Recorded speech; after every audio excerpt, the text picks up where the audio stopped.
আসসালামু আলাইকুম রহমতুল্লাহ বারাকাতু। আশা করি সবাই ভালো আছেন। যাই হোক, অনলাইনের ভিতরে ঢুকলে দেখা যাচ্ছে রাসেল ভাইপার নামের সাপ চারিদিকে মানুষকে ক্ষতি করছে। বাংলাদেশের মানুষ এখন আতঙ্কের মধ্যে আছে। আসলে প্রতিটা মানুষ সবসময় থাকে আতঙ্কের মধ্যে। এখন প্রত্যেকটা মানুষ প্রতিটা বছরই একটা না একটা আতঙ্ক নিয়ে থাকে। এর আগে ছিল করোনা, এখন হয়েছে রাসেল ভাইপার নামের সাপ। কারা বা কখন কিভাবে বাংলাদেশে এরা ছেড়ে দিয়েছে আল্লাহ জানে, বিষাক্ত একটা রাসেল ভাইপার সাপ। অনলাইনে ঢুকলেই দেখতেছি যে এর কামড়াইতেছে, ওই হসপিটালে মানুষ আতঙ্কের মধ্যে আছে। যাই হোক, হটলাইনে একটা নাম্বার দিয়ে দিছে, হটলাইনের মাধ্যমে যোগাযোগ করতে।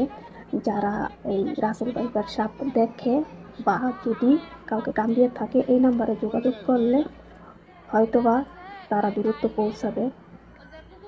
কেয়ার করে আল্লাহ এই মহামারীর থেকে আল্লাহ সবাইকে হেফাজত করুক। বাংলাদেশের মানুষকে সবাই সাবধানতাভাবে থাকার চেষ্টা করুক। আগের থেকে শোয়ার আগে বিছানা চেক করে বা শোয়ার আগে মুসুরি টাঙিয়ে শুইলে হয়তোবা সচেতন কিছুটা থাকলে হয়তোবা মানুষের একটু ভালো হবে।